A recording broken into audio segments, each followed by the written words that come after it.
what would be the Kundalini experience of the planet? Well, that's what this book is about, the new book, The Serpent of Light. The Kundalini of the planet, from a human being, it comes from the base of the person and moves up their chakra system. And it moves like a snake. It moves in a sine wave signature as it moves up the body. And in the earth, it comes from the center of the earth, the very, very center of the earth, which is the base chakra for the planet. And it comes up again in the same kind of way, and it comes up to the surface, and it links. So the two poles of the center of the earth and the pole of where it connects to on the surface of the earth, in between there becomes the chakra points of the earth. But it's temporary. It stays there only for, it stays in one location for about 13,000 years. Geological time, that's pretty temporary. And then every 13,000 years it moves to a different location on the surface of the earth. And wherever it moves to, wherever it chooses, we don't have any control over that. Wherever it chooses, the people that live in that area, and it goes out for quite a ways. I don't really know, but I'd have to I could figure that out but I would say for at least 700 miles or so in radius around that area, anybody living in that area, it triggers their Kundalini. And so what happens is those people end up becoming the teachers of the world, the light of the world. The last time, it's just moved. And that's what this book is about, is this movement from where it was before to where it is now. And the journey, the stories, the history around this, because it involved close to somewhere in the vicinity of 1,000 indigenous tribes were involved in this. And so were the Tibetans and the Hindus deeply involved in this. They all knew this was occurring.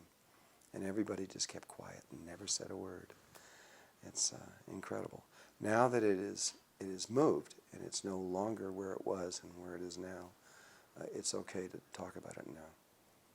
It used to be in the western mountains of Tibet.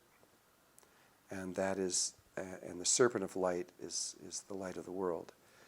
It is the energy that not only those people that are in that tight figure, but it's for the whole planet.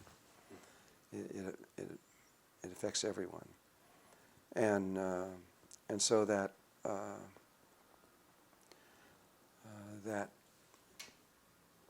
energy was there in the western mountains of Tibet, in a remote area where there has never ever been civilization that they know of ever, in very high up in the mountains, but down in a valley inside those mountains. And long ago, 13,000 years before this time, someone built a huge white pyramid over the spot where it was located. It's the biggest pyramid in the world. It's bigger than the Great Pyramid or any of them. And I was fortunate enough to speak with the exploration team that found this pyramid. And they came to me, it's in the book, but they came to me because of something they found there. The pyramid, they said, it took them 6 months to get to it. And it's under snow the entire year. So a white pyramid under snow. But 2 weeks approximately out of every year, the snow melts and you can see the pyramid, and then it's under snow again. And so they had to time their trip to get there perfectly. And they did. Actually, the first time they did it, they didn't do it right. They had to do it differently the second time, and they made it. And the pyramid has no... they said it looked like it was built yesterday. It was flawless. It was perfect. All the casing stones were on it perfectly. No one has seen it. And there's no writing on it. There's no hieroglyphics. There's no pictures. There's nothing except for one thing. And unlike the Great Pyramid, it's not sealed. There's an opening. It's open to the world to walk into. And you walk in, and there's this huge inner room inside of it, and high up in one of the walls is the Flower of Life. Wow.